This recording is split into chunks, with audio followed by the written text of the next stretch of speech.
Mas marami ngayon ang nai-report na nagpaputok ng baril sa pagsalubong sa bagong taon. Mula sa iisang kaso ng illegal discharge of firearm noong isang taon, may 4 na kinasuhan ngayon, katumbas ng 300% increase. Mahigit 20 naman ang naiulat na nagpaputok ng baril at sa kabila ng mahigpit na bilin sa mga pulis laban sa indiscriminate firing, isang pulis ang posibleng masibak sa serbisyo matapos di mano magpaputok ng baril habang lasing. May report si Mariz Umali. No mercy kami sa inyo, wala kaming patawad. You will face the full force of the law. Siguruhin namin yan. Lalong-lalo na kung kayo ay pulis. Mahigpit ang bilin ng PNP chief bago magbagong taon sa mga pulis at sibilyan laban sa mga magpapaputok ng baril, lalo na sa pagsalubong sa bagong taon. Pinili niyang wag selyuhan ng masking tape ang baril ng mga pulis, di tulad ng mga nakaraang taon, dahil may tiwala raw siya sa mga pulis niya. Kaya tanggal sa kanyang pwesto at maaaring sa serbisyo rin itong si PO1 Daniel Castillo.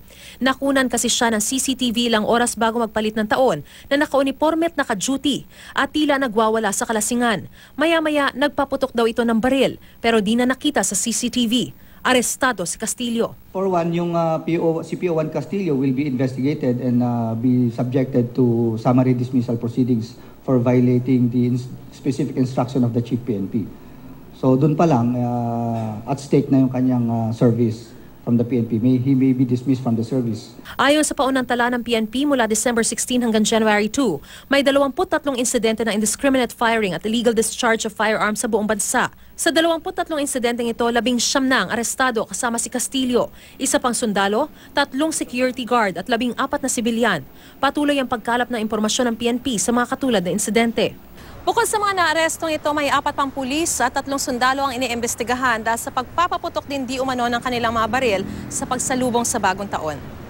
Pero sa tala naman ng Directorate for Operations mula alas 5 ng hapon ng December 31 hanggang alas 5 ng umaga ng January 1, 4 ang naitalang pagpapaputok ng baril.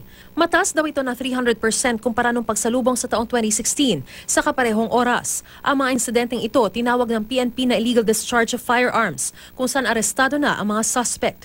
Iba pa rito ang tinatawag ng PNP na stray bullet incidents kung saan hindi patukoy ang salarin pero may tinamaan ng ligaw na bala.